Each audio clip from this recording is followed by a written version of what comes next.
در ادامه گفتگو با جناب آقای مهندس عباس شفیعی از مدیران با سابقه آب کشور که مدت زیادی رو هم در شرکت‌های آب و فاضلاب مسئولیت داشتند، با عنوان تاریخ شفاهی صنعت آب و فاضلاب ایران در خدمت دوستان عزیز هستیم. در جلسه گذشته ما از ابتدای فعالیت حرفه‌ای آقای مهندس در جهاد سازندگی شروع کردیم و بعد به تشکیل شرکت آب و فاضلاب کشور رسیدیم و مسئولیت‌هایی که ایشون در استان مرکزی و بعد هم در شرکت آب و فاضلاب مهندسی آب و فاضلاب کشور داشتند مرور کردیم و از نظر زمانی رسیدیم به سال 1376 که بعد از چندین سال که ایشون در سمت معاونت برنامه‌ریزی شرکت مهندسی آب و فاضلاب کشور مسئولیت داشتند، تغییر در حقیقت محلی دادن از شرکت آب و فاضلاب به شرکت آب منطقه‌ای اصفهان. ضمن خوشامدگویی به آقای مهندس شفیعی خواهش می‌کنم اگر ممکنه علت این جابجایی که اتفاق افتاد، حالا با توجه به اینکه از ابتدای بحث آب و فاضلاب شما مسئولیت داشتید و در کورانش بودید، به چه دلیلی این دوره رو از آب و فاضلاب منفک شدید و به آب منطقه‌ای رفتید؟ خدمت دوستان عزیز بفرمایید. بسم الله الرحمن الرحیم. خیلی ممنون از این فرصت مجددی که داده شد و توضیحات انشالله مورد استفاده قرار بگیره. عرض شد در سال 76 دوره دوم دولت جناب آقای خاتمی و همطور دوره دوم اول بود اونجا 76 دوره اول جناب آقای خاتمی و دوره اول جناب آقای بیطرف در واقع اتفاق افتاد. تغییرات مدیریتی در معاونین آب اتفاق افتاد و معاونت آب و فاضلاب تثبیت شد. در شرکت‌های آب منطقه‌ای مشکلاتی بود و بنابراین گرفته شد که در برخی نقاط کشور از وجود مدیرانی از شرکت‌های آب فاضلاب در سطوح مدیریتی آب منطقه‌ای ها استفاده بشه. خب حالا این نقطه عطفی بود، چون بعدش به دلیل اون نیروسازی که در مجموعه آب فاضلاب کشور و استان‌ها شده بود، شرکت‌های آب فاضلاب جزء سازمان‌هایی بودن که نیروهای متعددی رو به جاهای مختلف فرستادن. شروعش هم شاید از همین اواخر سال 76 بود. به هر حال جناب آقای دکتر زرگر که آشنایی زیادی داشت با مجموعه ماها در جهاد سازندگی و همینطور ایشون به عنوان معاون وزیر کشور بودن در زمان جداسازی آب و فاضلاب از شهرداری‌ها که تقریبا یکی از متولیانش من بودم در هماهنگی با ایشون شناختی داشتن. خود آقای مهندس بیطرف هم صدا زد و تشخیصشون این بود که به دلایلی که در اصفهان اتفاقاتی افتاده است، بنابراینه که یک غیر بومی برود اصفهان. خب سوال و جوابهایی ما سوال میکردیم، جوابهایی میدادن، تقریبا قانع نمیشدیم و برای منم خب سخت بود، چون حوزه ستادی تازه کارا رو رله افتاده بود و برامونم یه مقدار مشکل بود. در این حال تصمیم بر این گرفتن که این اتفاق بیفته و من هم به دلیلی که به نوع اجبار بود پذیرفتم، ولی هنوز مسائل داخلی آب منطقه‌ای رو نمی‌دونستم. اون علت‌های به اصطلاح که اختلافاتی بود و اینا که به غیر بومی رجوع کردن، میشه بگید بله، یه مشکلی که در دو سه تا مشکل اونجا بعداً که من رفتم بررسی کردم، یکی مسائل درون سازمانی بود. تقریبا مصادف شده بود اون زمان با این که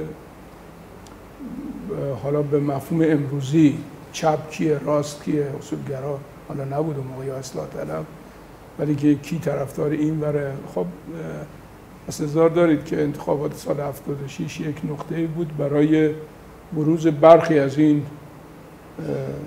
دسته‌بندی هایی که حالا خیلی هاشون به نظر من بی‌مورد بود انجام شد. و یه مسئله دیگه هم این که دوستانی که در آب منطقه بودند اعتماد فیما بین همدیگه که حالا سالانه متمادی داشتن تقریبا یه مشکلاتی وجود اومده و دیوار بی‌اعتمادی بین اینها وجود اومده به دلایل حالا نامشخص که خیلی هم مهم نبود به نظر می رسید. یه مقدار خطکشیان بین به هر حال جو سیاسی داخل اصفهان که حالا اسمش نمیشه گفت چند قطبی، ولی به هر حال یه گروهی تحت این مرجع بزرگوار بودن، یه گروه تحت امام جمعه بودن، یه گروه بی‌طرف بودن، گروه دیگه. اینها یه مقدار به کار لطمه زده بود. این یه بحث بود که مشهود بود. به دلیل این اختلافات برخی از پست ها بلا تصدی مونده بود و عملاً حالا مدیر قبلی به نوعی نشون داده میشد که بین اینها که بومی بود داره مشکلاتی داره و شاید نتونه درست به اونطور که باید شاید سرسام بوده. این یه بحثی بود مسئله درون سازمان. مسئله دوم اختلافاتی بود که به نوعی داشت پدیدار میشد بین چهارمحال بختیاری و اصفهان که خب این هم برجسته بود. اگرچه ما اونجا سازمان‌های خیلی خوبی داشتیم در کل امور آب، هم در اصفهان داشتیم جدا و هم در چهارمحال، ولی متهم بود اصفهان که منابع مالی رو این ور خرج میکنه به اونجا نمیرسه. حساسیت‌های شاید بی‌مورد نسبت به اصفهانی بودن مدیر عامل آب منطقه ایجاد شده بود. این هم یکی از مسائلی بود که به نوعی اتفاقا معاون وزیرم معاون وقت اصفهان آقای دکتر زرگر اصفهانی بود و خب از جهات ما با هم آشنا شده بودیم، با روحیات منم سازگار بود. مسئله سوم در واقع نبود پول بود و اعتبارات که حالا پروژه بزرگی اونجا بود و اینا داشت لطمه میخورد. برخی از اینها به مشکلات حادی خورده بودن، از جمله حالا مسئله فقط پول نبود، مسئله فنی هم بود، مثل کوهرنگ، مثل چشم لنگان، تونل کوهرنگ 3. اینها هم نمایندگان خیلی علاقه داشتن، استاندار علاقه داشت که اینا تعیین تکلیف بشه. همین مسائل درون سازمانی اجازه نمیداد، ضمن این که آب منطقه‌ای به نظر میرسید ظرفیت و پتانسیل خوبی داره ولی دوچار یک نوع سردرگمی شده بود اینها. این نوع مسائل باعث شد که حالا یه مقدارم شاید علاقمندی به این بود که بالاخره ما همچنان آب‌فاضلابی نیستیم، چون تو جهاد سازندگی در بخش آب بیشتر کار میکردیم، به قول معروف اون دوزیستی، هم ما آب بودیم هم آب فاضلاب، دوباره برگردیم به حوزه مثلا آبی، همه اینا دست به دست هم داد. حالا شرایط هم بود دیگه، اول دولت بود و انتظارات بین افرادهای مختلف بود و چند نفری از جمله من کاندید شدم برای اصفهان. هم موقع آقای مهندس محمودی، ستار محمودی برای آب منطقه خراسان کاندید شد. اون زودتر از من، شاید یه ماهی 20 روزی زودتر از من رفتم و نفر دوم تقریبا من بودم. از دی ماه 76 من ورود به آب منطقه اصفهان چهارمحال داشتم تا شهریور سال 80 طول کشید. عمده مسائل اونجا بحث ساماندهی نیروها بود. ظرف 1-2 ماه با مشارکت از خودشون، بچه‌هایی که در واقع سرشناس بودن لازم مدیریتی و کارشناسی، تعدادشون حدود 23-4 نفر بود. یادداشت کردم من بدون که کسی رو با خودم ببرم یا مثلا انتظار داشته باشم. با همینا با کمال دوستی و رفاقت که تا الان هم حالا برقرار هست، که دوتاشون هم فوت کردن خدا رحمتشون کنه، نشستیم و ساختار سازمانی رو تغییراتی دادیم و به صورت دست جمعی 18 تا پست سازمانی رو ما 23 نفر با هم نشستیم نوشتیم، پای تخته جدولی کشیدیم، هر کسی که تو هر پستی میتونست قرار بگیره جا دادیم.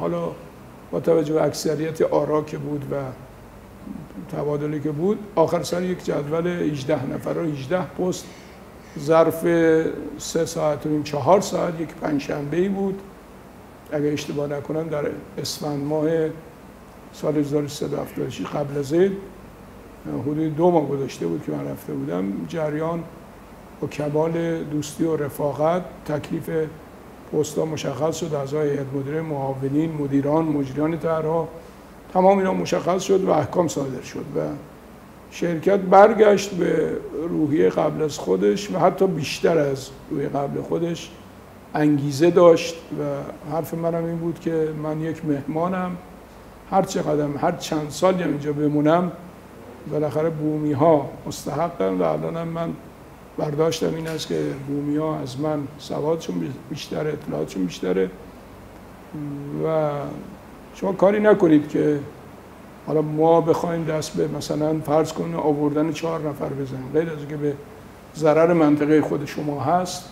یه روزی هم همونطور که منو فرستادن اینجا صدا میزنن که آقا بلند شو بیا و من نیستم، خود شماها سالیان سال بودید و خوشبختانه تا الان که الانه، اگرچه چند 2-3 نسل گذشته ولی اینها هستن. و حسن این جلسه این بود که ما 13 نفر نیروی بسیار ورزیده با سواد با تجربه مازاد بر تشکیلات شناسایی کردیم.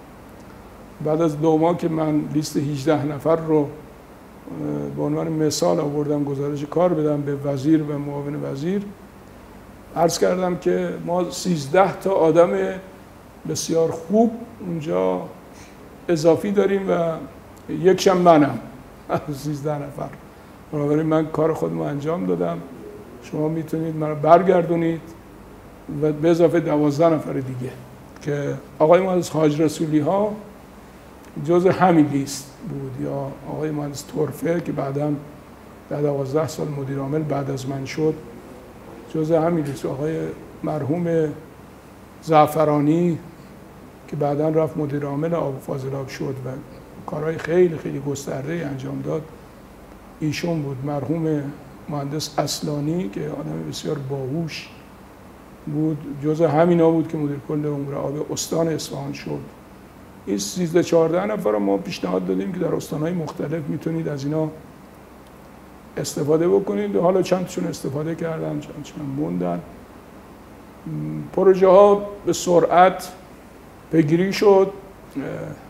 نفت 7 تا 8 دلار در هر بشکه فروش میرفت و شرکت به شدت دچار مضیقه بود. 18 تا پروژه بزرگ بود.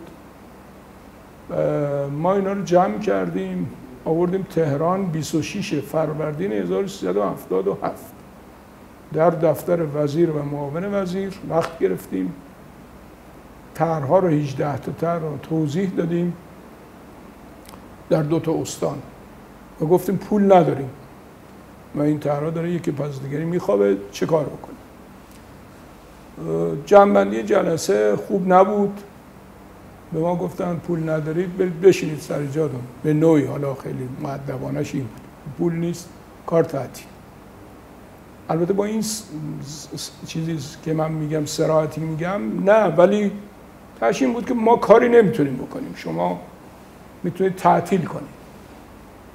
به سمت اصفهان که میرفتیم 2-3 تا ماشین بودیم، دیدیم شبانه اینا خودشون بین خودشون جلساتی گذاشتن گروه‌های مختلف و صبح همه اینا اومدن 18 تا مجریان طرح پشت در اتاق که کی گفته ما تعطیل کنیم، هر کس گفته خودش بیاد تعطیل کنه و خیلی برآشفته و ما هم جلسه تشکیل دادیم، گفتیم از کی شروع کنیم پروژه رو تعطیل کنیم، از مثلا تونل کوهرنگ شروع کنیم، از آبرسانی اصفهان بزرگ مثلا شروع، آبرسانی اردستان شروع کنیم، مثلا از بند یا شبکه آبیاری لردگان شروع کنیم، از شبکه آبیاری بروجرد شروع کنیم. خب پروژه خیلی بزرگ و هر کدوم ما که میگفتیم اول مجریان طرح‌ها برافروخته میشدن. آخر ما مثلا مغز نداریم، عقل نداریم، فکر نداریم، ایده نداریم، خودمون میریم پروژه. خب من هم به دنبال همین واقعا قضیه بودم و علاقمند بودم. برنامه گسترده‌ای تهیه شد و یه هسته مرکزی ایجاد شد. این هسته مرکزی موظف بودن که روش‌های تامین مالی رو با اون همه مشکلاتی که بود، حالا بهره‌گیری از تجاربی هم که من تو ستاد داشتم و مثالی بردم، ما اون سال رو دولت حدود 77.5 میلیارد تومان تقریبا کمک کرد به طرح‌ها که عددی نبود. خود دوستان آب منطقه‌ای بیش از 7.5 میلیارد تومان تامین مالی کردن که عدد بسیار بزرگی بود. جزو شرکت‌های سودآور بودیم، ما زیان هزینه‌ای اصلا نداشتیم و هم تو بخش درآمدها با صنایع خیلی رفت آمدهای خوب مناسب انجام شد. درآمدهای خوبی، یه مقدار افزایش نرخ‌ها رو دادیم. 2 تا 3 تا شرکت رو منحل کردیم که اینا زاید بر اون دوره قبل از انقلاب بودن. شرکت‌های سابیر قبل ماشین‌آلاتی داشتن، یه مقداری فروختیم، نیروها رو جابجا کردیم بدون اینکه کوچکترین اتفاقی تو سیستم بیفته یا نارضایتی، همشون با دست خودشون و وصول درآمدهای شرکت بود. اینا مجبور دست به دست داد. یه مقدارم اعتماد متقابل پیمانکارا و مشاورا اینا بود که بچه‌ها کار کردن و خوشبختانه ظرف این 3 سال و اندی 3 سال و نیم تقریبا نزدیک 4 سال شرکت آب منطقه‌ای جزء شرکت‌هایی بود که پروژه‌اش اصلا تعطیل نشد، سودآور بود. ما 2 تا شرکت روپای خودمون داشتیم، یکی اصفهان بود و بعدش هم کرمان بود. کرمان هم از محل درآمدهای آب زیرزمینی اونجا. بقیه شرکت‌ها وضع خوبی نداشتن. در 4 ماه کمک بزرگی شد. یه تبصره 76 داشتیم که مشارکت مردم بود. ما و خوزستان جز اولین ها بودیم. مخصوصا اصفهان خیلی کار کرد، خیلی منابع خوبی، شبکه آبیاری تقریبا با مشارکت مردم انجام شد. کل شبکه جدیدی شروع شد. تونل ها یکی پس از دیگری به سرانجام رسید. سد چغاخور افزایش ارتفاع پیدا کرد، تونل چغاخور شروع شد. یه مسئله هم رفتیم رو درآمد فولاد مبارکه و ذوب‌آهن از محل فروش میلگرد و همینطور ورق. هر کیلوگرم یه عدد رقمی مساوی شورای اقتصاد شد. اتفاقات خوبی افتاد که تونستیم پروژه ها رو به موقع انجام بدیم. مدول دوم تصفیه خانه بابا شیخ علی با ظرفیت 7.5 متر مکعب در ثانیه که اون موقع 5.5 بود و ایتالیایی‌ها ساخته بودن، ما با ساخت داخل شروع کردیم که الان جزء تصفیه خانه‌های آب تقریباً بزرگ کشور هنوز تلقی میشه. یعنی تصفیه خانه ششم تهران 15 متر مکعب که هنوز یک مدولش ساخته شده ولی اونجا 12.5 13 متر داره از سالیان سال کار میکنه. تونل چشم لنگان و خدنگستان با یک تی بی ام 40-50 ساله کهنه‌ای که ما تو بازار تجهیزاتشو با قیمت اون رو 100 میلیون اصفهانی‌های خیلی باهوش تونستن پیدا کنن و این تی بی ام رو راش بندازن با کمال ناباوری. و من یک جایزه برای اینا تعیین کردم که اگه این تونل رفت و 2 کیلومتر حفاری کرد به جای 100 میلیون 115 میلیون من پول میدم، 15% جایزه میدم. این اتفاق افتاد و 13 کیلومتر تونل خدنگستان با همین تونل 40-50 سال قبلی که دیگه اکثر چیزاش به صورت تجهیزات مثلا قراضه و غیر مصرفی فروخته شده بود و اینا رفتن اینا رو جمع جور کردن آوردن. یه تی بی ام دیگه در تونل کوهرنگ 3 بود که اونم مال 1950 بود، ژاپنی بود. اون هم راه اندازی شد و نزدیک 14-15 کیلومتر هم اون حفاری کرد. اینها دست به دست هم داد و شرایط آماده شد که یه شرکت پابرجایی بشه. منتها خب اتفاقاتی که افتاد از اون سال به بعد، دوران پرآبی و بارندگی یواش یواش رخت در بست و به اون وارد یک دوره طولانی. حالا قبل از اینکه وارد این بحث بشید، من خیلی تشکر میکنم. اون به اصطلاح اجزای داخلی شرکت و تشکیلات رو شما تشریح کردید. نکته اینه که ما اگر به وضع امروز به اصطلاح حوزه زاینده رود و استان اصفهان نگاه بکنیم، یک زخم خیلی عمیقی بر پیکره کشور که حالا مرکز ایران هم هست خورده و اون بستر خشک رودخانه زاینده رود، آلودگی شدید هوا، کم آبی مفرط و تحت فشار بودن همه مردم و کل سیستم و همچنین به وجود اومدن اختلافات اجتماعی در اون منطقه، حالا چه بین استان‌های مختلف که خود شما فرمودید مثل رقابت ناسالمی که بین اصفهان و چهارمحال در گرفته، یا بعضاً استان خوزستان هم اینجا تو بعضی از این بحث‌های سرچشمه‌ای در حقیقت نقشش و اسمش برده میشه و همچنین بین مردم و دولت. یعنی الان ما به طور مکرر به دلیل کم‌آبی و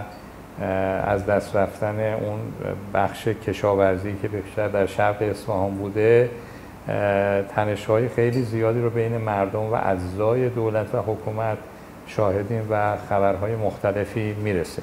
خب همونجور که شما فرمودید اینا عمدتاً از همون زمانهای اواخر دهه 70 و دهه 80 اتفاق افتاد. بعضیاش ناگزیر بود مثل بحث تغییر اقلیم، مثل بحث کم‌آبی و موارد از این جور.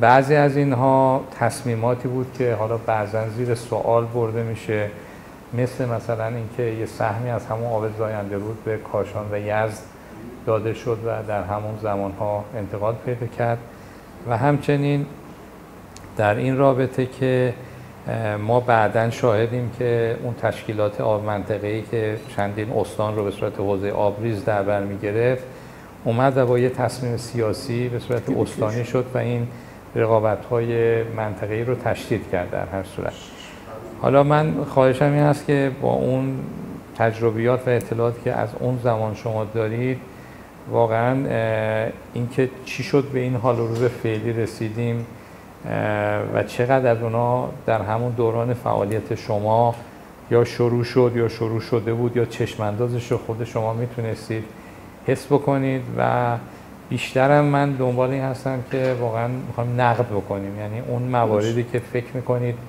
میشد تصمیمات غلطی گرفته نشه یا تصمیماتی که گرفته شده به طرز بهتری گرفته بشه و اجرا بشه که حداقل به این شدت ما دچار بحران در منطقه مرکزی نشیم.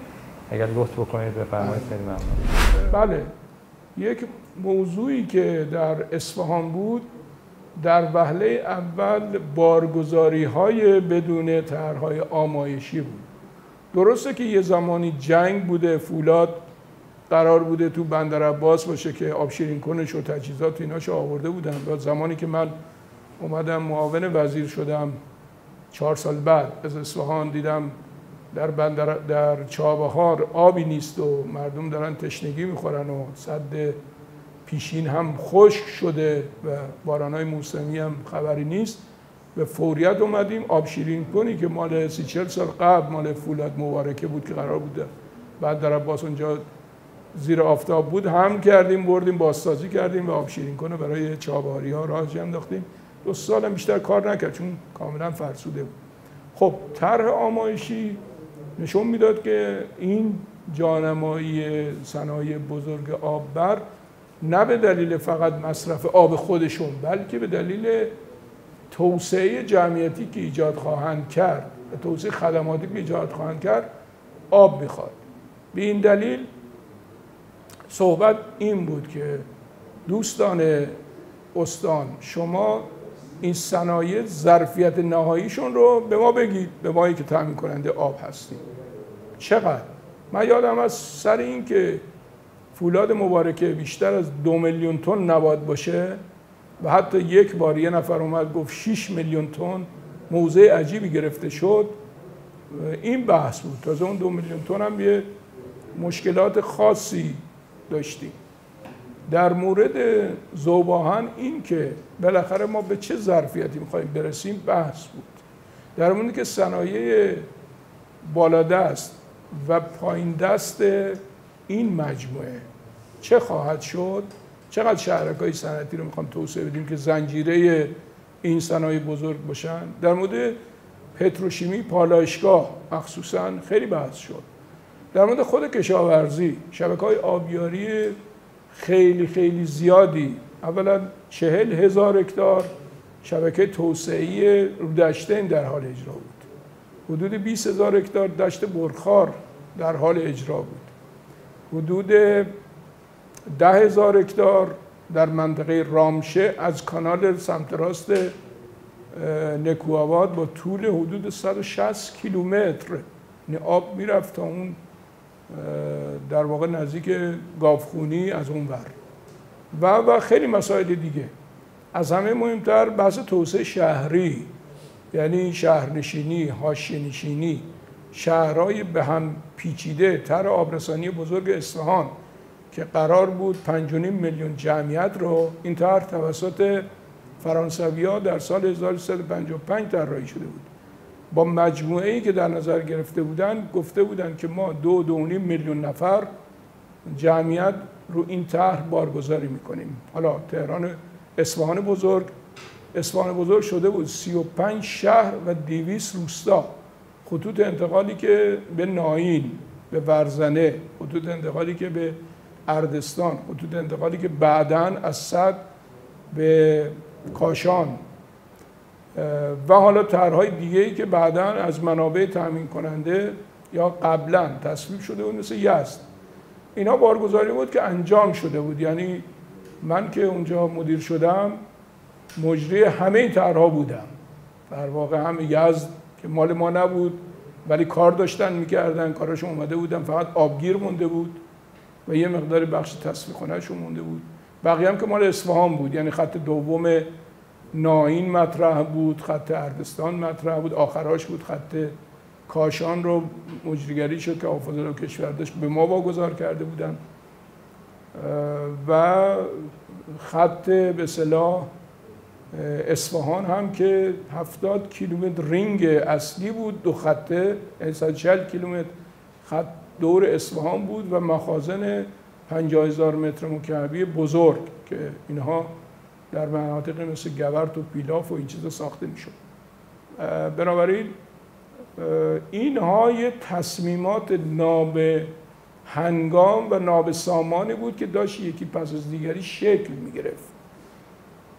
یک روز وزیر محترم کشاورزی اگر یادم نرفته باشه در تیر ماه 78 تشریف آوردن شورای آب و کشاورزی تشکیل شد با حضور استاندار.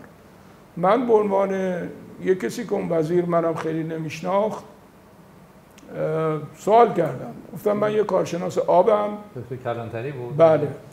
و یه سوال دارم. حالا از اون روز به بعدم تقریبا با هم یاق شدیم و رفیق شدیم و خیلی بحث و تا الانم از این بحث و جدل ها و صحبت ها اینا زیاد داریم با هم.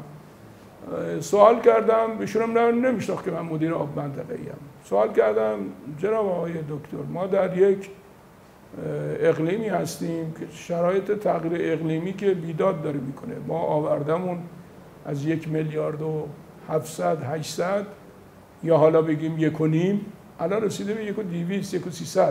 هنوز به 700 و 800 نرسیده بودیم.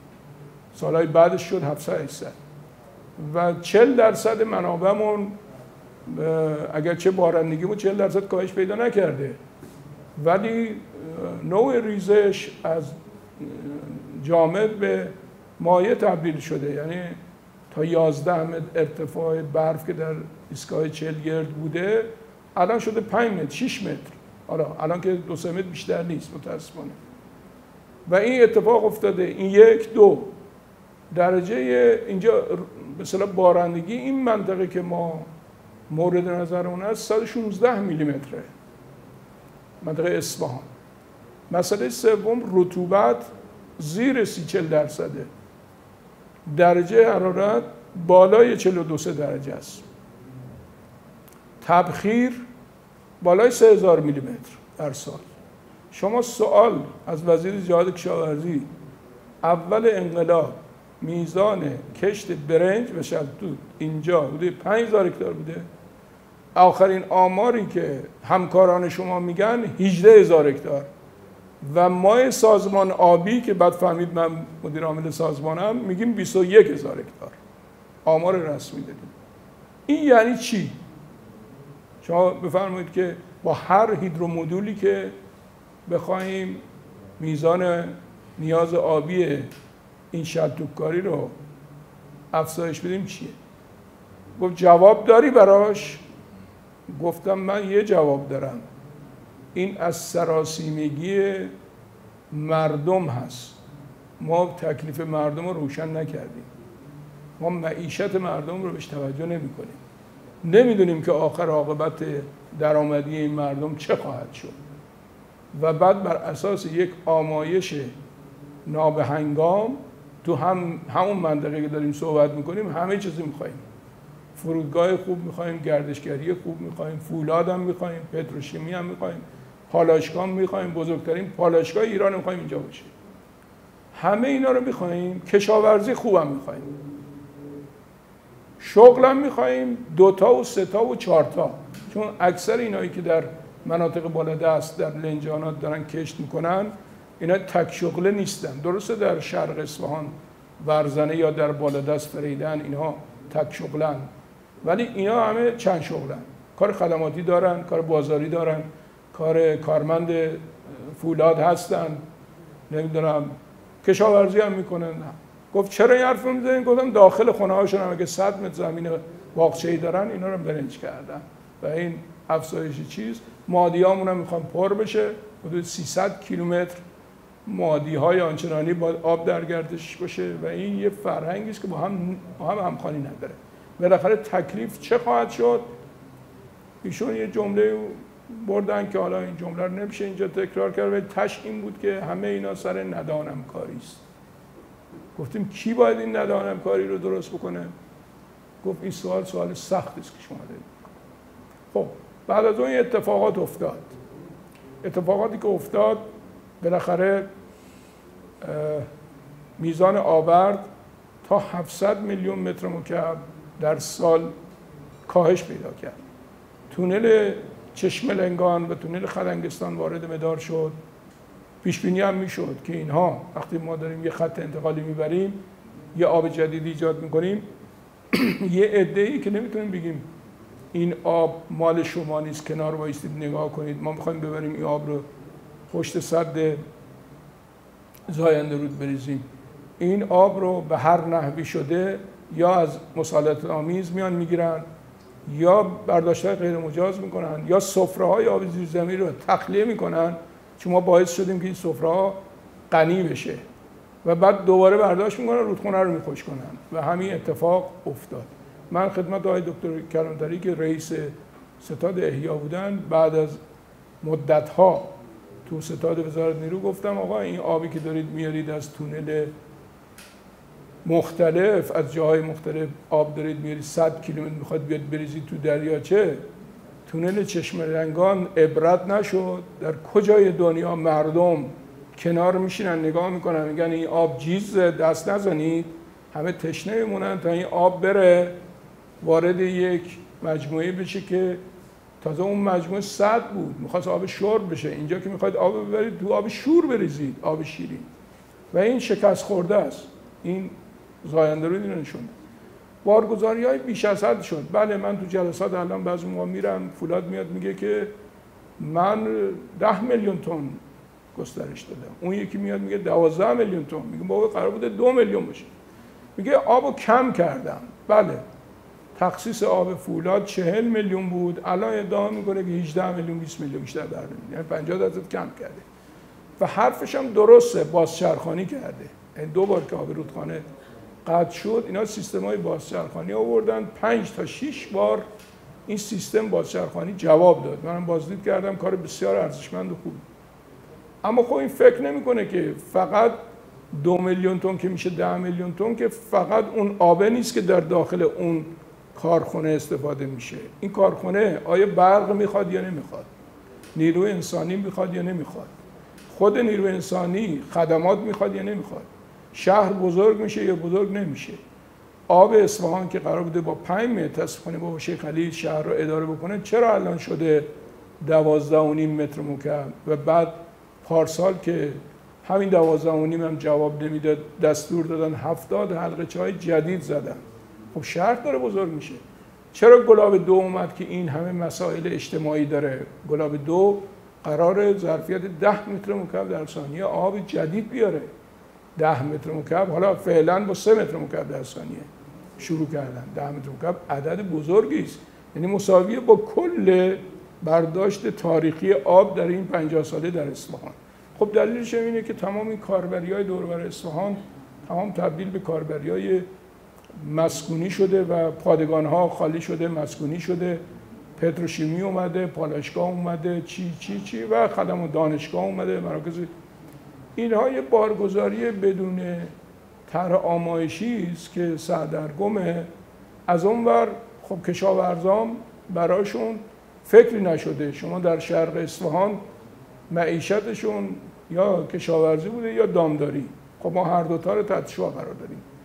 برای این موضوع هم نیومدیم که اگر آب 1/3 شد، 1/10 شد چه برنامه‌ای داشته باشیم.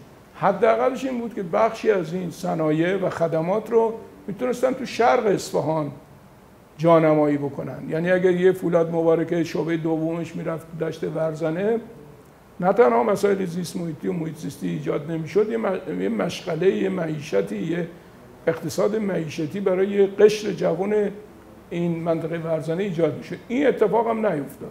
از طرف دیگه خب خاک حاصلخیزه، بسیار بسیار حاصلخیزه. کشاورز میبینه که بالاخره یه طلایی زیر پاشه و از این طلا نمیتونه هیچ استفاده‌ای بکنه.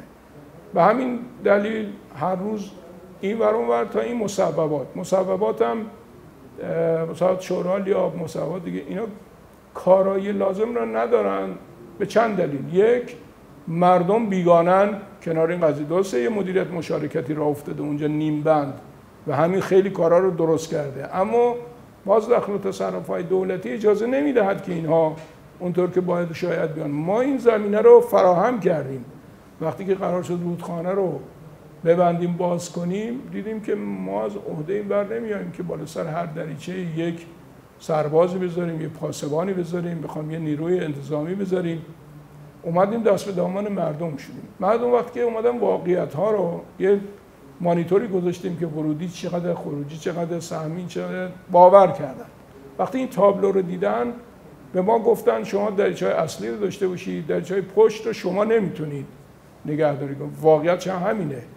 اونا به عهده ما وقتی تو همین رودشتین تو منطقه ورزنه اومدن دریچه‌ها رو به عهده گرفتن، اولین کاری کردن به قول محلی‌ها ونش بندی کردن. یعنی گفتن تو این کانال 8 روز آب، تو این کانال 12 روز. دیگه اینجوری نبود که دائم این 8 متر مکعب و 12 متر مکعب دائم بره تو این کانال ها و تبخیر بشه و راندمان آبیاری که ببره ته که پایین. برنامه آبیاری دادن به خودشون. یک در واقع نظام مبادله بین خودشون ایجاد کردن و اینا خیلی خیلی خیلی کمک کرد که شبکه ما با 100 میلیون 120 میلیون نمیتونستیم اداره بکنیم. اینا الان چندین و چند ساله دارن با 30 میلیون تا 40 میلیون اداره میکنن. یعنی با 1/3 دارن اداره میکنن. البته ناراضی ان، وضعشون هم خوب نیست. من دقیقاً میدونم که اینا چه وضعی دارن. اما در بالادست همچنان شلتوتکاری، همچنان کشت برنج. دلیلش هم که ما هیچ جایگزینی برای اینها تعریف نکردیم و حالا که خیلی خیلی کم شده میگن 7000 هکتار، 6000 هکتار، 8000 هکتار همچنان دارن شلتوتکاری میکنن، برنجکاری میکنن و همچنان دارن کارخانجات توسعه میدن و همچنان شهر داره بزرگ میشه. من به عنوان نماینده وزارت نیرو و یک کارشناس حالا جزئی که یه مقدار با آمایش سرزمین سر و کار داشتم از سالهای اول انقلاب، علاقه‌مند بودم. تو استان مرکزی یه مقدار کار کرده بودیم با برنامه‌ریزی و اینا. علاقه‌مند بودم، نقشه رو می آوردم که آقا این جمعیت رو و این چیز رو به سمت در واقع سمیرون ببریم، به سمت شهرضا ببریم. به سمت رودخانه کمه ببریم. رودخانه کمه یکی از رودخانه‌های فرعی خوزستانه و نزدیک به، اگه اشتباه نکنم، 600 میلیون متر مکعب آب داره که حالا ادعا اینه که آقا این آب سرزمینی اصفهان، اونور خوزستانه، از این دعواهایی که حالا هست. یا در منطقه فریدون شهر ما منابع آب خیلی خوبی رو داریم، مثل همین خدنگستان و چشمه‌لنگان که الان هیچ تقریبا نمیرسه و اینا داره آبرفتا رو تغذیه میکنه و آبرفتام که اون موقع خبری نبود همه چاه زدن، چاهای غیر مجاز، و سیب زمینی و پیاز و اینا میکنن. گاهن همین سیب زمینی و پیازها برنامه فروش محصول براشون نیست و خود همین فریدنی‌ها خیلی خیلی معترض میشدن که سیب زمینی رو دست ما مونده، پیاز رو دست ما مونده. من یادم هست همین زمانی که آقای دکتر کلانتری اومده بودن در اصفهان، فصل برداشت پیاز بود، حالا یا داشت همزمان اداره کشاورزی عنوان میکرد که ما به مردم، خدمات روستایی، به مردم گفتیم که هر کسی که پیاز مجانی میخواد بیاد تو مزارع بکنه و خودش ببره و مشتری نبوده. حساب کردیم حدود 3 تا 4 هزار هکتار کشت پیاز بود. بعدن اومدن گفتن که کسی نمیاد بخره، خودشون رفتن تعاونی روستایی، پول دولت، من یادم هست گونی خریدن، گونی نو، و اومدن این پیازها رو چیدن با پول دولت، بردن خرمنگاه‌هایی درست کردن در جنوب اصفهان، در فلاورجان، جاهای مختلف. این خرمنگاه‌ها بعد از 1-2 ماه پوسید. خب پیاز یه جایی روی هم دیگه خرمن بشه میپوسه، آفتاب کن. بوی به اصطلاح بوی گندیده پیاز صدای مردم در آورد. اومدن اینا رو آتیش زدن. وقتی که داشتن اینا رو آتیش میزدن، کشاورزان میگفتن که لااقل به ما بگید قبل از آتیش زدن این گونیاش نوعه، ما بیایم این گونیای نو رو خالی کنیم، پیاز آتیش بزنیم، چرا گونی رو آتیش بزنیم؟ من اینا رو میبردم تو جلسه، یعنی به عینه با فرماندار، با رئیس اداره جهاد کشاورزی تو جلسات میگفتم آقا تعریف کن دیروز که ما اونجا بودیم تو فلاورجان چه اتفاقی افتاد. خب اینا نشون میده که در سراسر کشور این نابسامانی وجود داره. زمانی که ما قرار بود یک الگوی کشتی تعریف کنیم و وایستیم، گفتیم امسال به دلیل کم آبی ما محدوده کشت برنج رو محدود میکنیم.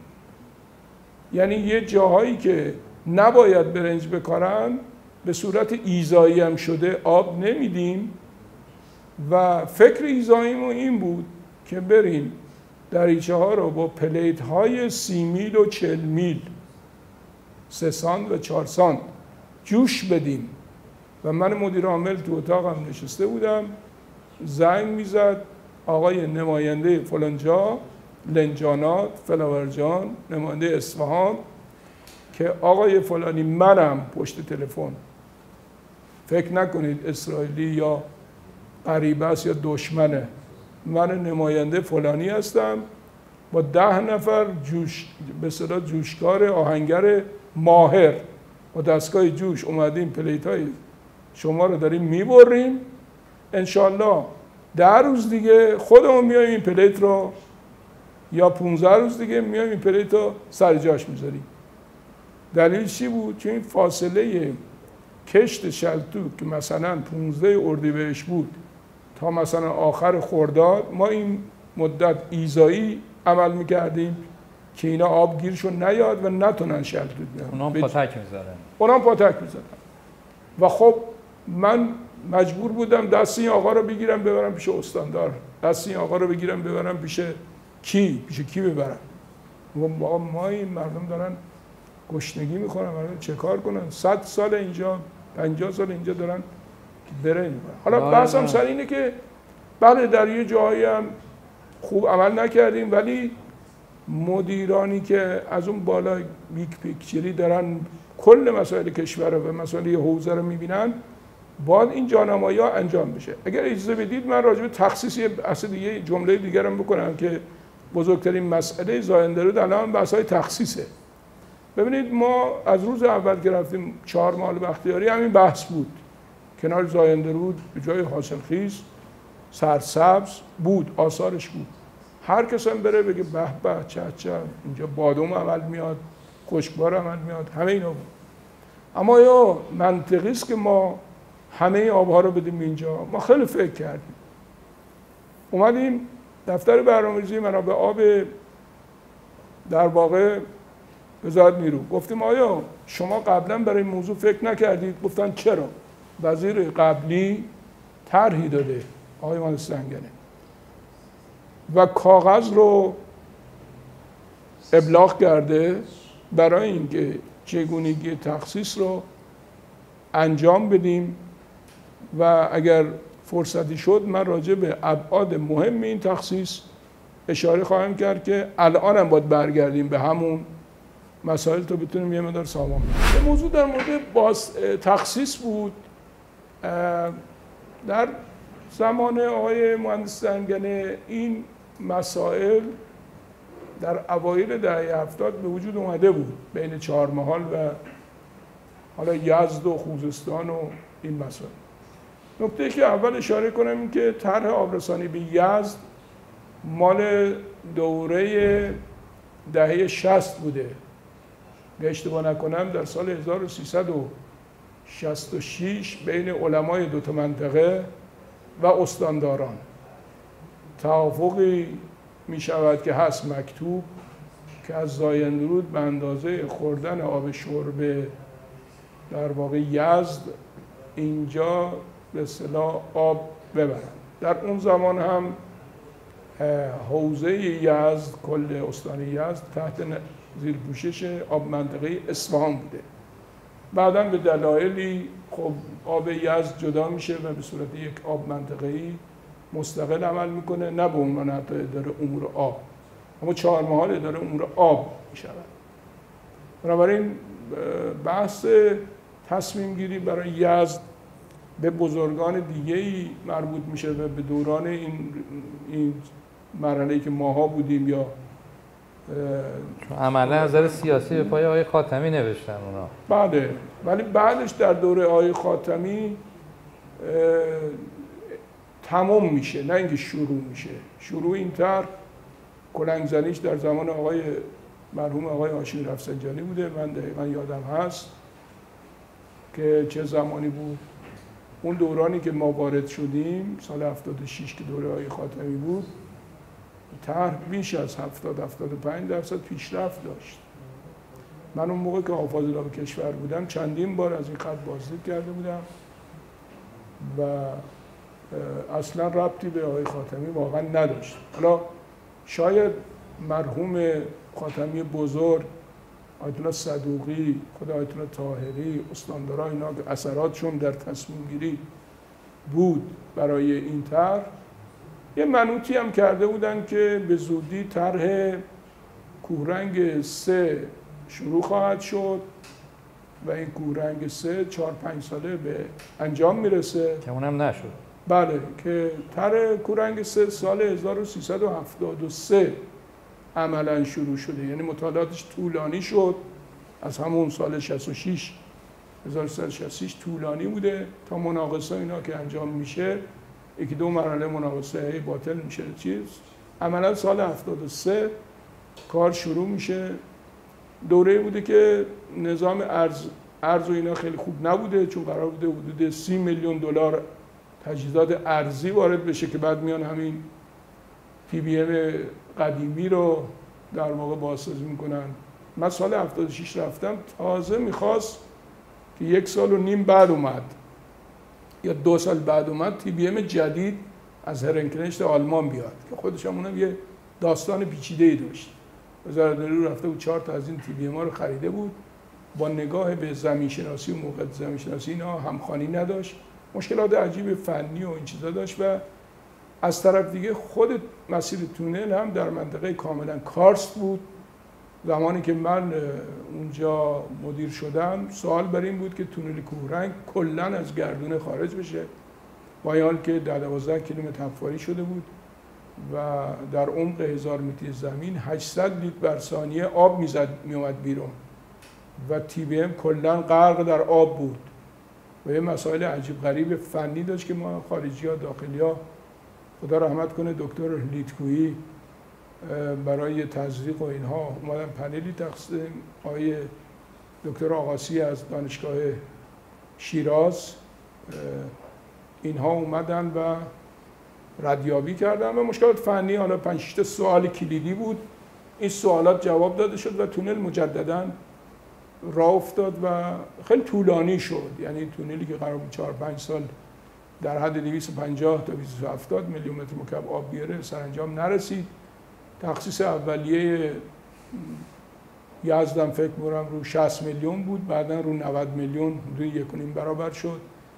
برخی ناملایماتی که حالا اونجا آب رو به جاهای دیگه هم دادن، قرار نبود اصلا از اون خط به جاهای دیگه آب داده بشه، تا 200 کیلومتری اونورتر یزدم بر برخی از صنایع اینها آب رفت و اینا مشکلاتی است که همچنان وجود داره. از طرف دیگه خب برای تونل کورنگ تامین اعتبار نشد و این همخوانی ها با همدیگه اتفاق نیفتاد و آب یزد افتتاح شد در همین دهه، در سال 78 یا 79 اگه اشتباه نکنم و همینا باعث شد که این توهم ایجاد شد که مثلا آقای خاتمی کار کرده یا دیگر، ولی خب به هر حال سرمایه‌گذاری انجام شد. یا در کاشان هم همین داستان تکرار میشد که کاشانی‌ها اومدن، مثلا بزرگانی که بودن، اطلاع یسریوی، آقای دکتر معلوجی، اینا حالا چیز بودن که این کارو کردن نکردن. اون هم قرار بود که مثلا تونل خدنگستان، تونل چشم لنگان به نتیجه برسه، اونا هم با مشکلات فنی روبرو شدن.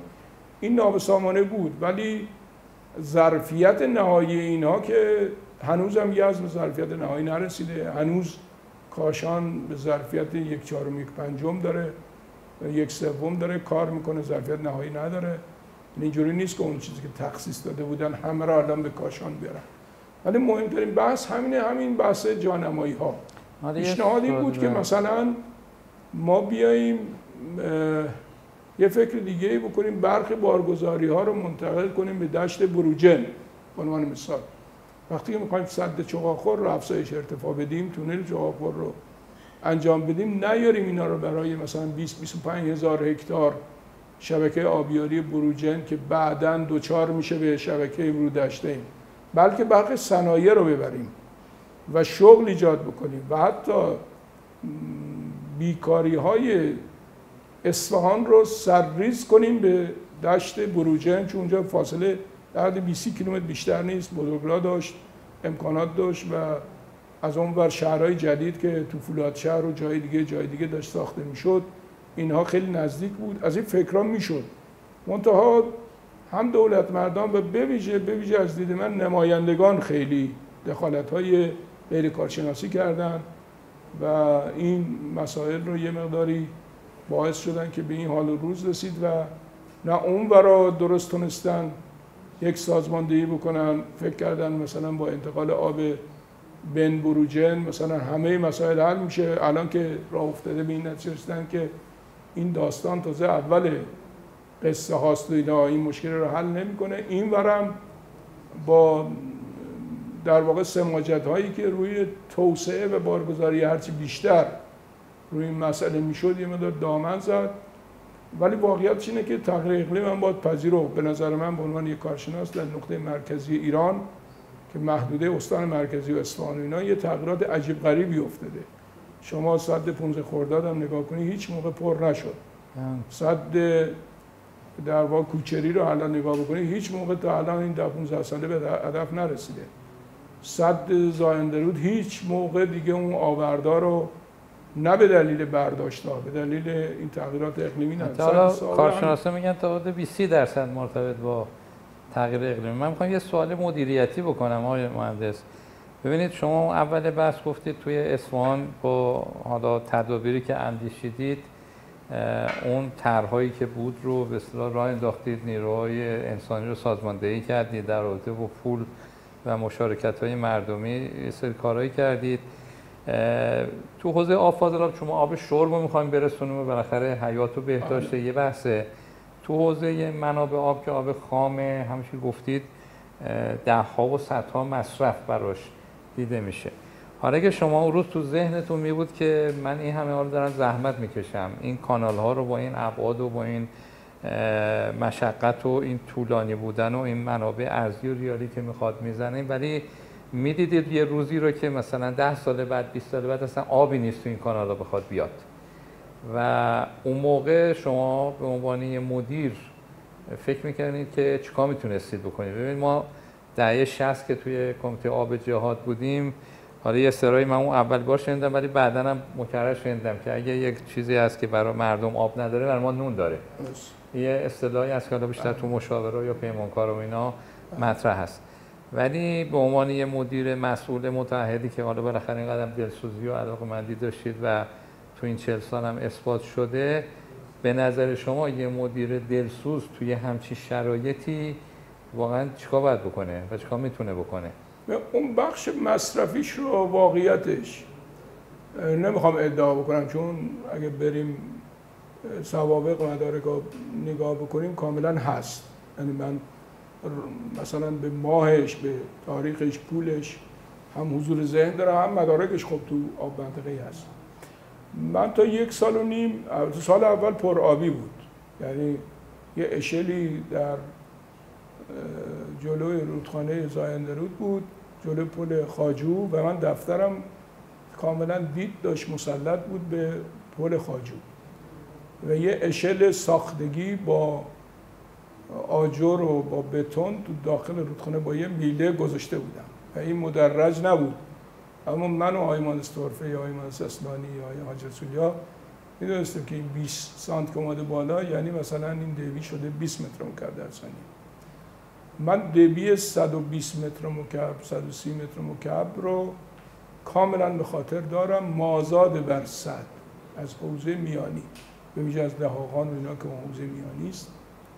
و سال اول مشکلی نبود، به اضافه اینکه برنامه‌ریزی برای سد زایندرود اینجوری بود تا اون زمان این ایستگاه پمپاژی که برای تیران و کربن گذاشته بودن یه جایی گذاشته بودن در سد که همیشه سد 600 میلیون متر مکعب آب داشته باشه و بود. این هم که می اومد سد به 1 میلیارد و 400 1 میلیارد 500 نزدیک. از سال دوم به بعد یک دفعه این اتفاقات افتاد. از همون سالهای اول که فشار خیلی زیادی رو ما بود که بیشتر رو دشتین، برخار و این منطقه رامشه اینا رو توسعه بدیم، با توجه که یه طرف پول نبود، یه طرف هم خب ما همین حساب کتابا رو میکردیم، واقعا کند شد. شاید مثلا سال 77 یه مقداری، ولی در سال 78 تقریبا اگه نگم خیلی جا رو تعطیل کردیم. به عنوان مثال بانک زمین مال وزارت، بانک کشاورزی یه شرکتی بود اومده بود منطقه برخار رو در حد 10,000 گرفته بود، 10,000 هکتار، و به سرعت داشت اینا رو تسلیم می‌کرد. یک از کارهایی بود که ما تقریبا متوقف کردیم. دعوای حقوقی هم داشتیم، خسارت می‌خواستن، مردم رو یه مقدار بسیج کردن. دوم کمیسیون تخصیص رو برای تخصیص جدید تعطیل کردیم. این هست، یعنی الان بریم کمیسیون تخصیص که روزهای دوشنبه تشکیل میشد 18 تا پرونده می آوردن، تصمیم گیری برای 2 تا 3 تا پرونده میشد. اینا هم داخل شبکه، نه بیرون شبکه یا رو به شدت مقاومت. من خیلی تحت فشار سازمان‌های بازرسی بودم، چون بچه‌های بیشتر جهادگر و جانباز و اینها میرفتن سر صدا را مینداختن و می اومدن مثلا 3 هکتار زمین میخواستن با 3 لیتر آب، زمینا رو که الا ماشاءالله بهشون میدادن. منی که میخواستم 3 لیتر آب بدم نمیدادیم. بلافاصله آقا اینا کیان؟ اینا جهادی نیستن، اینا فلان، حالا میخواستن اصالت ما رو هم کلا تحت شعار قرار بدن. خب بالاخره منافع خودشون. حالا شاید چون جزء سابقه های چیز هست بگم بد نیست، من در این چشم مرغاب محل همین سد و اینا بود که بحث دعوایی و حقوق مردم برش حاکم بود و مال مردم بود. وقتی من متوجه شدم که این چشم مرغاب حالا کشتم داده بود و بعد مال مردم و دولت دخل و تصرفی نمیکنه و اگه کرده اشتباه کرده، متوقف کردم. حالا پیش بزرگان علما رفتم، اونا توصیه‌ای کردم. خود آقای ماسوی طرف اومد گفت ورود پیدا نکنید. همونجا من گروگان گرفته شدم به دلیل اینکه چرا این آقا رو نمیدید و فلان. حتی استانداری به من میگفت تو خیلی آدم مثلا کلت خیلی سرخ و سیاه و ایناست، اینجا آدم کشته شده. توصیه میکردن لحاظ امنیتی آرام وارد شد و خب من اینا رو گرفتم تا یه حدی که یه جایی فشار به من اومد. من تو دفتر نشسته بودم، گفتن که یک نماینده زنگ زده که شما بعد از ظهر بایستی حضور پیدا کنید تو دفترشون. گفتم من سراغ نماینده نمیرم، دفتر کار دارم، هر کس خواهد بیاد اینجا میاد، با وقت قبلی هم میاد. اسمشو گفتن کیه کی نیست، گفتن هر موقع بخواد بیاد وقت قبلی هماهنگ کنید بیاد. خب حالا ایشون عصبانی بود که من دفترش نرفته بودم. فردا صبحش با لشکرکشی اومد بدون اینکه اعتنایی بکنه، اومد تو دفتر رو بالاخره چند نفری بودن، 2 نفرشون آورد. دفتر ها نشسته بودیم و استراحت میگفت که شما اینجا اومدید مانع توسعه استان هستید، ما شما رو برمی‌داریم چیکار می‌کنیم فلان می‌کنیم. خیلی توپش پر بود. خیلی ما آرامش کردم بشین چیه داستان چیه. گفت بله این آقا رو آوردیم زود 100 لیتر در ثانیه آب چشم مرغاب اونجا تو لیترش آدم کشته میشد. به ایشون بدید بریم. خب ایشون کیه؟ ایشون 120 هکتار زمین گرفته، میخواد اسب دوانی اونجا ایجاد بکنه، کشاورزی بکنه، فلان بکنه. بهش بدید بره و فلان. هر چی باهاش صحبت کردیم حدود 1 ساعت. حالا ما 2 روی سکه داریم. یه روی سکه همون که 99.99% اینه که حرفای کارشناسی بزنیم، توجیه کنیم، خسته کنیم، سرمون درد بگیره. الانش همینطور با بچه‌مون، با همکارمون، با دوستمون، رفیقمون، فامیلمون. اما اون یک نمیدونم هزارم میلیونیمیه که میاد سکه دیگه همه اینا رو میپوشونه. ما دیدیم نه امروز ما باید اون برای سکه رو نشون بدیم. حالا اینم باب شده که مثلا فلانی خیلی خوب تحویل میگیره، توجیه میکنه، حرف میزنه فلان. دیدیم نه خیلی چیز.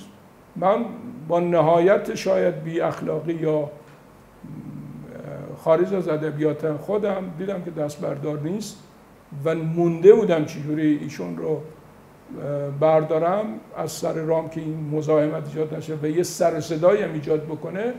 برگشتم بهش گفتم که این که 100 لیتر آب میخواید؟ گفتم بله. گفتم متاسفانه ما 130 لیتر ذخیره داشتیم چند روز پیش خرج کردیم. گفت چه کار کردید؟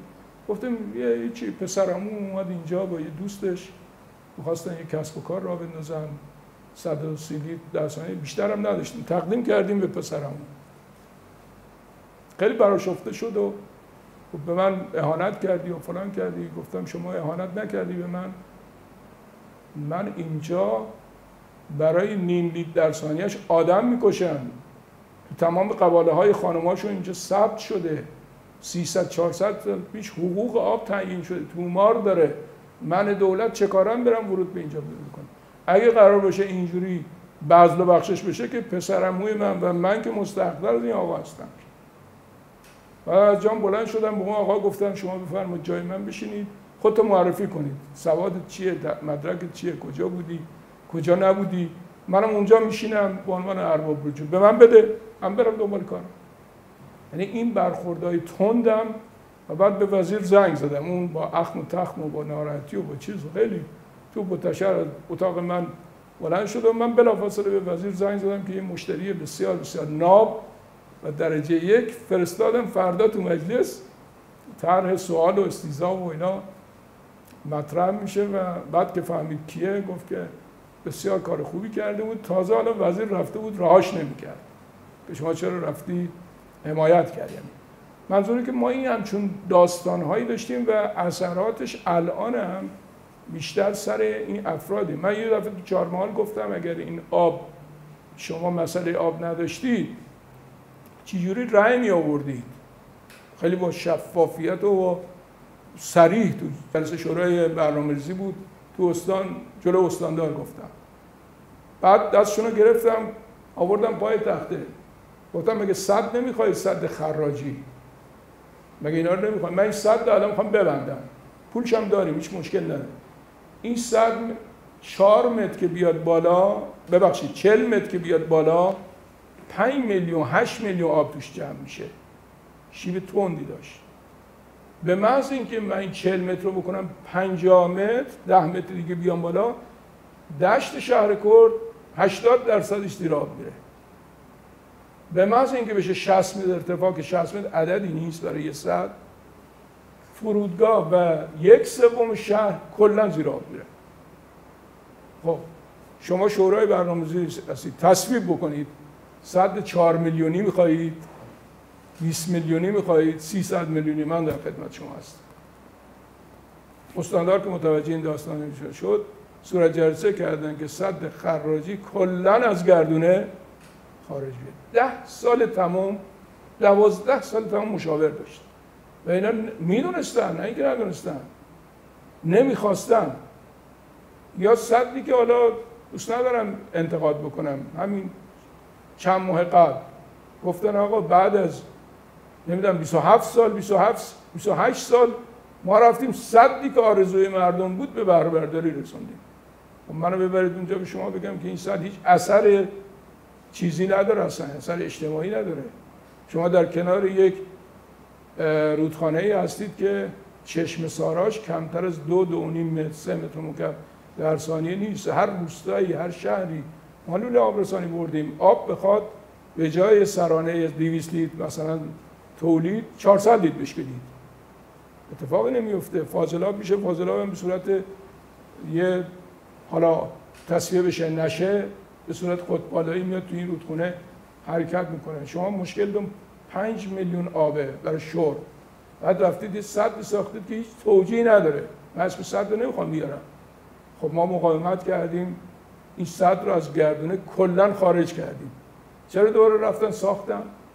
الانش من میگم سد هیچ توجیهی نداره حداقل. و یا یادم میاد رفتیم یه جای کلنگزنی، اینا خب چون بحث شفاهیه، ببخشید کلنگزنی بازدید خط انتقالش مثلا چشم کورنگ به شهرکرد و فارسان و اینها. تو راه گفتن بایستی بریم در سفید دشت یک سدی رو کلنگزنی میکنیم. حالا سفید دشت جاییه که ما داریم از در واقع چشم تونل چغاخور و سد چغاخور داریم آب میبریم تغذیه بشه، جا آبخیزداری داریم، بعد بریم همون آبم برداریم میبریم جای دیگه. خب من به راننده‌مون گفتم، وزیر بود، استاندار بود، همین آقای حسینی و نماینده محترم. من به استاندار گفتم که به آقای وزیر گفتم اجازه میدید ماشین وایسته؟ یه ونی بود وایسته. ور باز کردم، پیاده شدم. حالا این روحیات منم بعضی موقع گل میکنه. گفت چیه؟ گفتم ظاهرا برنامه و کنداکتور برنامه‌ریزی سفر شما رو این آقای نماینده، الان باش رفیقی، سلام علیک داریم، الان نماینده نیست ولی این آقای نماینده چیده شما رو آورده، به دعوت ما یا استاندار نیومدید شما اینجا. ظاهرا ایشون شما طبیعیه وقتی که شما مهمان ایشون هستید هر جا دوست دارید تشریف ببرید. آقای فروغی هم بود از منابع آب. خب آقای وزیر وایستاد، آقای فروغی توضیح داد که آقا ایشون میخواد بره شما رو یه جایی مردم جمع کرده، گوسفندی گاوی چیزی بکشه، به کلنگی بزنید که ما آبیا قبول نداریم. آقای شفیعی هم حرفش اینه، اون به عنوان مدیر در توسعه چیز شما تصمیم باید بگیرید. خب آقای وزیر گفتن که شما بیاید بالا. رو کرد گفت آقا ما یه پروتکلی داریم در تهران و ستاد وزارت نیرو، من وزیرم، جایگاهم وزارتخانه است، اما تو استان که میام وزیر اون کسی است که منو دعوت کرده. من اومدم مشکلات اینا رو ببینم. امروز وزیر فلانیه، باید دستور رو ازشون بگیریم که من کجا برم، کجا بشینم، کجا سوار شم. من تابع اینام. آقای نماینده اگر شما دوست داری ما رو همراهی بکنیم بفرمایید بشینید، اما اگر دوست ندارید تشریف ببرید به کاراتون برسید، به مشکلات مردم برسید. خب آیا این اتفاق الان بیفته که دست به دست هم بدن یه مجموعه نذارن یه همچون تحمیلی بشه، ولی بعد از چند سال همون سد هم ساخته شد. یعنی بعد از 15 سال بعدش دیدیم همون سد هیچ کارایی در بخش کشاورزی که نداره. خب این مسائل ببینید امروز هم هست، اون روز هم بود. ما هم در حد توان خودمون میتونستیم مقاومت بکنیم، ما هم در حد مسائلی که میتونستیم بالاخره چیز بگیم. البته یه جایش هم شاید مقصر بودیم، تلاش نکردیم. اما جواب سوال شما، من واقعیتشون خون دلایی که میخوردم و حرصایی که میخوردم بعدم تو آفاضلاب کشور همین که درست یا غلط آب شرب حق طبیعی مردمه. من جلوی آمایش رو نمیتونم بگیرم، اگرچه تاثیر داشتم. آقا نسازید، چرا این کارا رو میکنید؟ الان دارم میرم صحبت میکنم تو محافل مختلف. آقا چرا 53,000 هکتار مسکن ملی رو در کنار کلان شهرها عموما ایجاد کردید؟ مسکن مهر نه مسکن ملی، مسکن مهر که قبلی بود. با کمال ناباوری چند روز پیش چهارشنبه گذشته سفری به قم داشتم، رفتم یه جایی است به نام ورجان، 10 کیلومتری قم، جنوب قم، روستای فردو و کهک و اینا. کنارش یه شهری ساختن. این شهر شاید به اندازه 1/5، 1/3، 1/4 قمه، مسکن جدید. هنوز ما تو شهرک پردیسان 18,000 هکتار مسکن مهر یادمون نرفته که همه اینا فراهانی‌ها اومدن نشستن، قومی که نیومده اینجا بشینه. باور کنید این شهر چیز به اندازه شهرهای 50-60 هزار نفری، 100,000 نفری ما وسعت داره. خدا میدونه چقدر با چه سرعتی دارن میسازن. خب ویژگی‌های این منطقه چیه در آمایش؟ چه شغلی رو میخواد ایجاد کنه؟ چه مشکلی رو میخواد از مملکتی حل کنه؟ 53,000 هکتار. الان شهر آفتاب هم همین کار کردن. شهر آفتاب هم اومدن 53,000 واحد تفاهم کردن. 53,000 واحد درسته 200,000 نفره، ولی از دید من 1,000,000 نفره خدمات میخواد. بعد مردم سال‌آباد، مردم چهاردونگه، مردم 18-19 میگن آقا اگه قرار اونجا توسعه پیدا کنه همه باغا رو خشک کندن، تمام این باغا رو خشک کندن، همین طرح کانال محمدیه رو به زمین زدن، تمام خشک کندن در ساخت سازی کنه. اون موقع هم همین بود. یعنی در شمال اصفهان به سمت ورزشگاه جدید که داشت الا ماشاءالله زمینای بهترین زمینای کشاورزی تو دولت آباد تو چیز داشت خورد میشد، تو زینبیه تمام داشت ساخته میشد. این اعتراضات ما میکردیم که آقا شهر کشش این چیزا رو نداره، واقعا شهر نمیتواند کشش اینها رو داشته باشه. خب بعضی موقع هم بالاخره میگفتیم چیکار کنیم ما. من مجبور بودم گفتم اینا ساختن، فردا قطعی آب میشه، خونه‌های مردم شما استحضار دارید اصفهانی‌ها عموماً مخزن دارن بالای پشت بوم، از قدیم فشار آب کمه.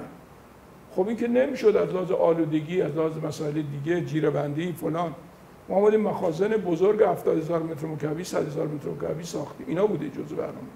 تصفیه بابا شیخ علی اگر نبود مگه میشد شهر رو با 12.5-13 متر مکعب در ثانیه اداره کنیم؟ حتی همین تونل گلاب که حالا ما آمادگی داریم یه جای بحث بشه ببینه این تونل گلاب درست بوده یا غلط بوده. این تونل گلاب باید 15 سال پیش، 20 سال پیش به بهره برداری میرسید. پس چرا تعطیل نکردن؟ پس چرا 2 بار 3 بار رفتن تعطیل کردن، دوباره رفتن ادامه دادن منتها با 3 برابر 4 برابر هزینه؟ و این کار که عقلانیت نیست که. بالاخره این مسائل بود. یا آبرسانی به شهرضا، اگه میشد شهرضایی که جیره‌بندی بود، یا آبرسانی به سمیرم، آبرسانی به شهر کرد. خب همه این فارسان، تمامی آبرسانی حدود 16-17 تا پروژه آبرسانی ما داشتیم. شبکه‌های آبیاری رو با تونلام نمیشد راه کنید. تونل کورنگ نمیشد راه کنید، تونل چشم لنگان نمیشد به هیچ وجه راه کنید. سدسازی‌های دیگه ای نداشتیم ما، تمام چیزا اینا بود. شبکه‌ها هم در حد اون کانال‌های اصلی بیشتر پرداخته شد و کارهای نیمه کاره. یه قسمتش هم کلاً تعطیل شد تا حالا هم که نتونستن حتی 1 کیلومتر جلو برن، علی‌رغم اینکه خیلی از زمین‌ها تملک شد، خیلی از کارها انجام شد، ولی به هر حال این اتفاقات افتاد. ما برای این کانالی که از دانشگاه صنعتی رد میشد و میومد پالایشگاه، کلی معضلات ایجاد کردیم که پالایشگاه توسعه پیدا نکنه.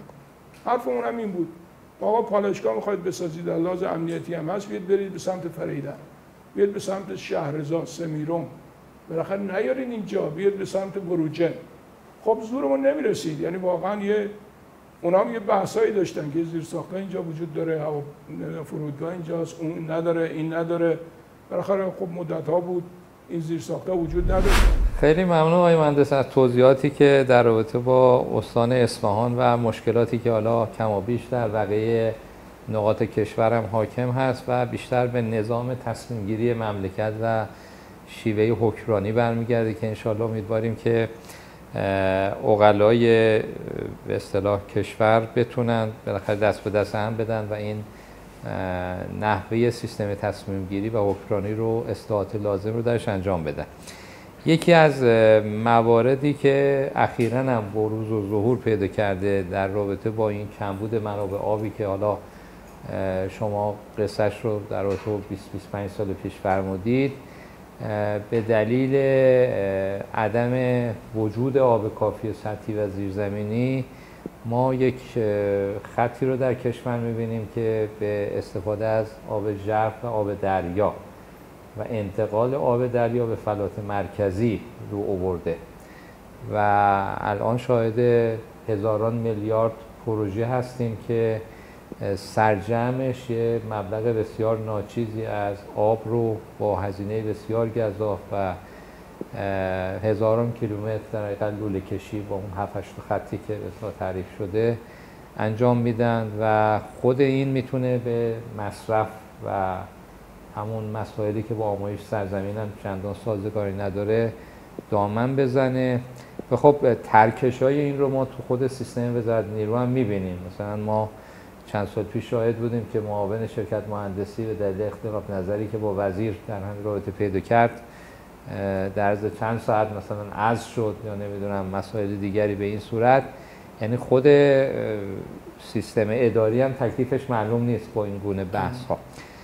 با اون تجربه که جناب عالی دارید میخواستم از دید یک کارشناس این کار جدیدی که اتفاق افتاده و این خطی که خیلی یه عده‌ای دارن بهش دامن میزنن رو حالا با توجه به کمبود وقتی هم که داریم اون نظرات کارشناسی خودتون رو بفرمایید و حالا با توجه به مستمعینی که انشاءالله این برنامه رو خواهند دید به عنوان یک کارشناس اون استدلالات و دلایلی که شما میفرمایید رو بتونم لطفاً مد نظر قرار بدم. بله همطور که فرمودید و خودتون بهتر از من میدونید بحث خب منابع آب فسیلی یا ژرف داریم که برخیش به صورت ساکن حاصل از تغذیه و تزریق میلیون ها یا صدها سال هست در یه جایی، یا منابع آبی که به نوعی در گذر هستن از اعماق زمین. حالا حد عمق و مسائل اینا هم تعریف نشده در کشور ما، ولی این واژه آب ژرف یا آبهای کارستیک یا آبهای فسیلی مرسوم هست. اصولاً در هیچ کشوری به عنوان یک کارشناس عرض میکنم، در اینایی که مطالعه کردم و شنیدم، نظام برنامه‌ریزی منابع آبش رو بر اساس آبهای فسیلی یا آب ژرف برقرار نمیکنه. این کار به دلیل این است که این منابع کاملا ناشناخته‌اند، از لحاظ کمیت به شدت عدم قطعیت وجود داره، از لحاظ کیفیت هم تنوع انواع و اقسام آبها ممکنه در گذر از لایه‌های زمین اتفاق بیفته و قابل استفاده نباشه، چه از لحاظ فیزیکی، چه از لحاظ شیمیایی، فلزات سنگین و مواد اینچنینی. این عدم قطعیت ها نشون میده که به عنوان یک کار تحقیقاتی پژوهشی خوبه فکر بشه و برای حل یک موضوع خاص و ویژه و بسیار اضطراری.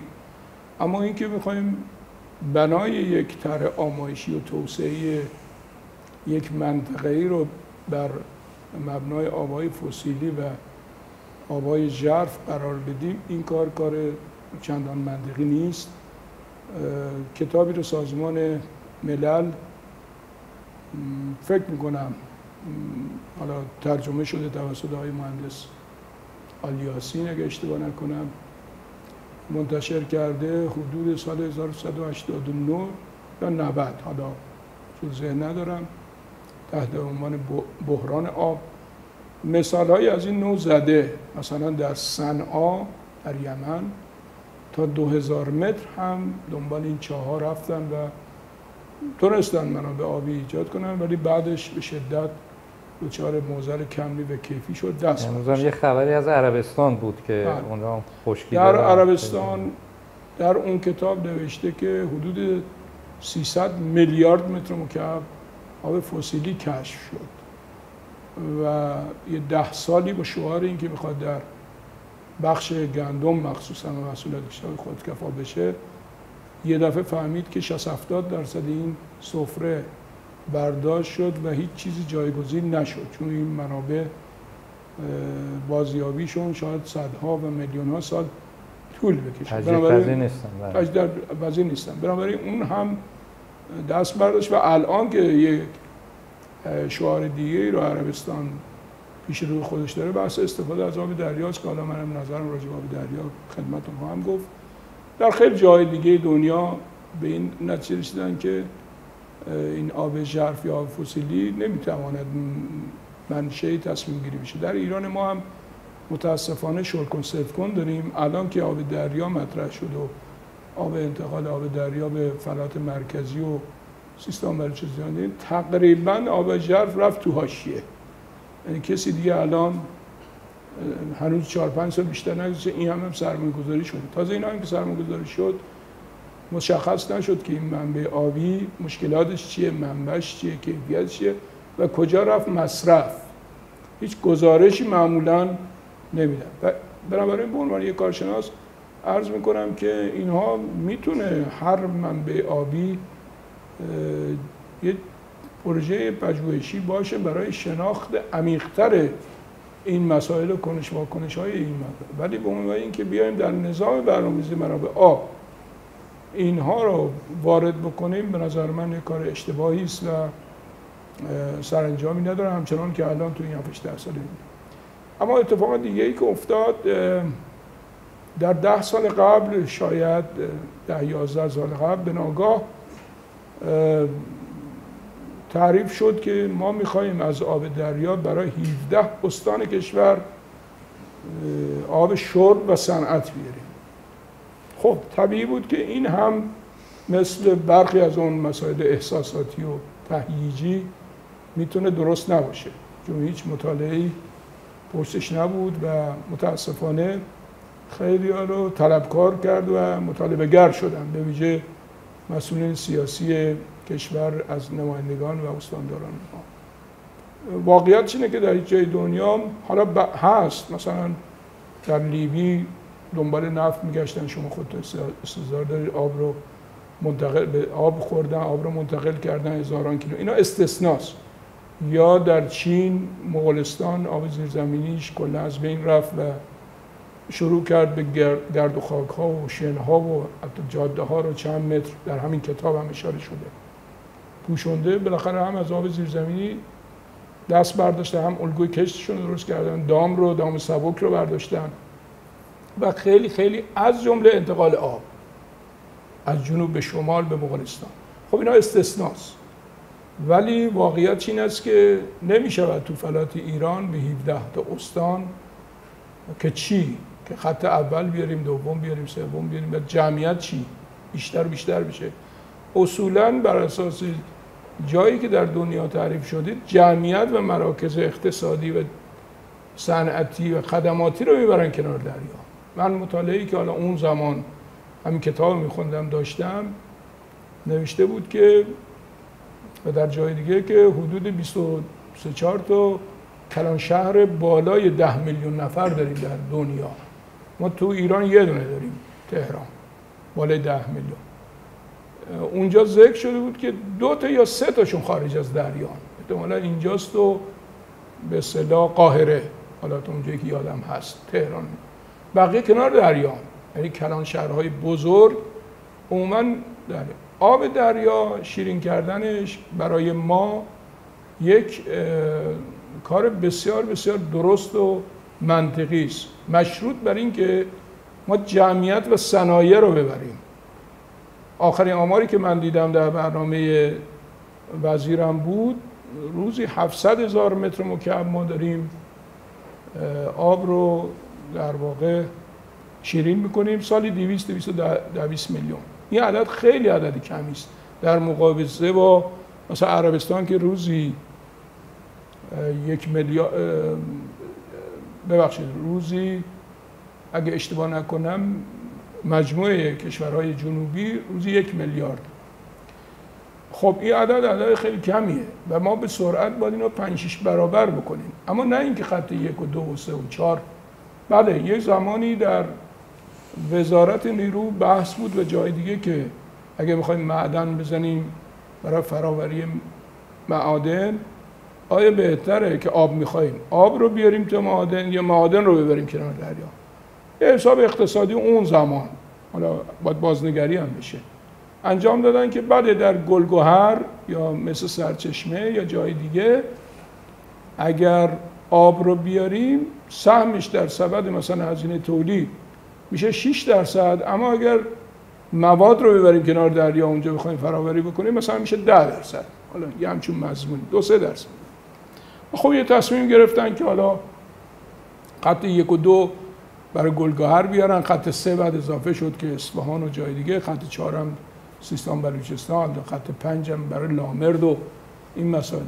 خب همه اینا به نوعی نمیخوام بگم که اثرگذاری مثبتی نداشته، ولی عموما به اهداف خودش نرسیده. گلگهر به محض اینکه رفت فاضلاب سیرجان رو تصفیه کرد، خط 2 رو کنار گذاشت و همینطور ادامه نداد، توجیه اقتصادی نداره و شاید بهتره یه کارهای دیگه بکنه. یا در سنگان در خراسان جنوبی و خراسان رضوی اومدن دنبال چند تا خرید چاه و الان که اون خط سیستان بلوچستان میخواد بیاد مشارکت نمی‌کنن. دلیلش اینه که میگن ما مشکلمون رو حل کردیم. به نظر میرسه یه بازنگری جدیدی تو این خطوط که اجرا شده هست. البته وزارت نیرو یه طرح مطالعاتی برای 17 تا استان مشاور گرفت و وسط راه وقتی که این گزارشات در اومد رها کرد. تقریبا اون طرح 17 استانی که برای 50 میلیون جمعیت آب شرب بیارن و صنایع 17 استان رو پوشش بدن رها شده. بر اساس اطلاعاتی که الان من دارم خط 5 که لامرد اینا باشه کار خاصی انجام نمیشه، خط 1 تقریبا خوب داره استفاده میشه، خط 2 زیر ساختاش انجام شده، مشتری نداره که ادامه بدن یا سرمایه‌گذار نداره، خط 3 در سیستان بلوچستان در اصفهان از وسط راه خط 2 دارن راه میندازن، به زودی احتمالا راه میفته، اما اینکه تا سیری که ادامه پیدا کنه به نتیجه برسه معلوم نیست. حالا مجموع اینا میشه 150 میلیون 200 میلیون متر مکعب. ما همین الان اگر بیام فاضلاب‌های استان اصفهان رو به نوعی چند بار استفاده بکنیم اون مشکلات رو حل میکنه و دلیل نداره. حالا بعضی صنایع سهم آب در سبد هزینه‌های تولیدشون شاید 10%، 15%، 20% هم جا داشته باشه، به ویژه در معادن. مثلا در سنگان ما یه مدل مالی نوشتیم، اون موقع که آب متر 3000 تومان 4000 تومان بود اون 18000 تومان رو قبول داشت. یا دماوند، نیروگاه دماوند وقتی آب 700 تومان 800 تومان بود 13000 تومان قبول داشت. تو صورت‌های مالیش نشون میداد که ما میتونیم آب رو متر مکعبی 13000 تومان در سبد هزینه تولید شده. منتها چند تا نیروگاه داریم، چند تا معدن داریم، صنایع دیگه به شدت میاد پایین. یعنی شما تو صنایع سبک نمیدونه آبی $2 بیاری، $1 بیاری. دوستان در کریدور شرق میگویند که در سیستان بلوچستان $1 یا €1 بهتر بگیم در خراسان جنوبی 2 یورو و در مشهد 3 یورو. خب ما باید ببینیم که کارایی این آب، تولید ثروتی که میکنه، بهره‌وری که میخواد ایجاد بکنه چقدر باید باشه که 3 یورو؟ و آیا به شرب میتونیم آب 3 یورو بدیم؟ کی یارانه ها رو میده؟ چه کسی اینا رو تضمین میکنه؟ خب معلومه یه همچون پروژه‌ای که یه دفعه 6 میلیارد 4 میلیارد 5 میلیارد دلار هزینه شه و معلومه هم نیست این 5 میلیارد دلار 6 میلیارد دلار کی میخواد تامین بکنه. و تاش هم اینه که نیم نگاهی دارن به صندوق توسعه و فلان پول بگیرن و بعد پس ندن. داستان طرح‌های مرزی ما 8 میلیارد دلار از صندوق توسعه به اصطلاح چیز برداشتیم، توسعه مالی و ذخیره ارزی. صراحت مسبب است که ما حداقل 30% بازگشت داشته باشیم. شما برید بعد از سال 92 93 این اتفاق افتاده، الان 11 ساله از این اتفاق افتاده. ببینید 1 ریال یا 1 دلار از این پول برگشته.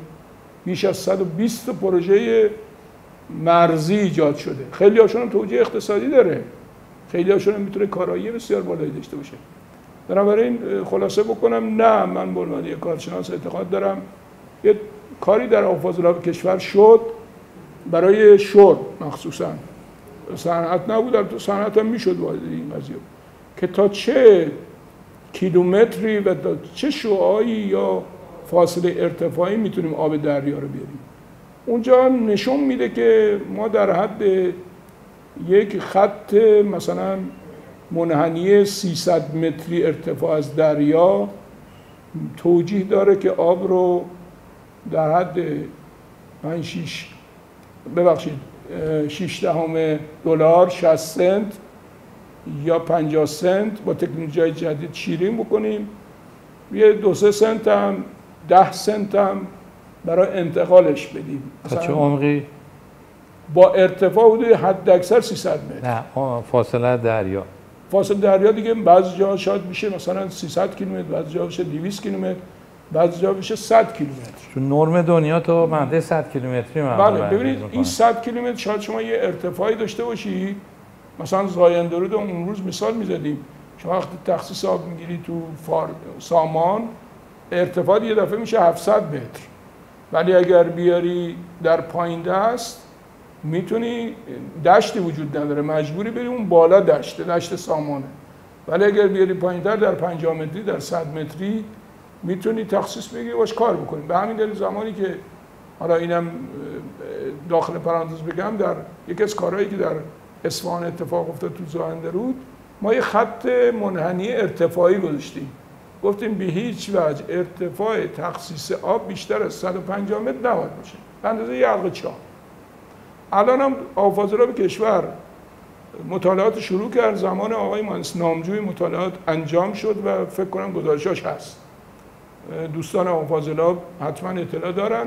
اونجا یه خط منحنی حدود 250 تا 300 متر تعریف شد که میگفتن مثلا تا 200 کیلومتر تا 250 کیلومتر گاهن میشه این آورد، ولی عمدتاً تا فاصله هم 100 کیلومتری.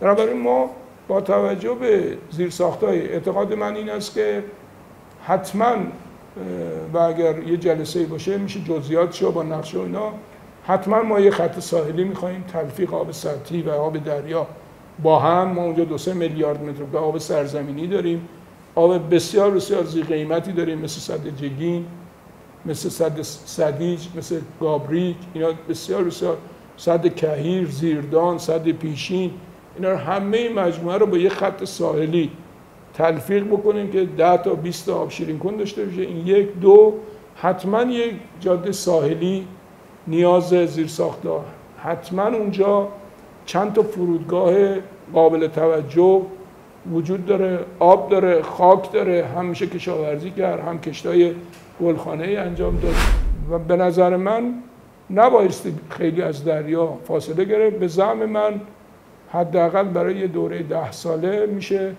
بین 2.5 تا 3 میلیون نفر جمعیت رو هدایت کرد و اگر این جمعیت با زیر ساختاش هدایت بشه، مشخصاً جمعیت بیشتری خود به خود این اتفاق میفته و این طرحهایی که یه دفعه یک شبه یه خواب و خیال و اینا بیشتر نیست، برای 17 استان کشور ما بخوایم خطوط بسیار زیادی بریم، به نظر من غیر ممکنه. خیلی ممنون.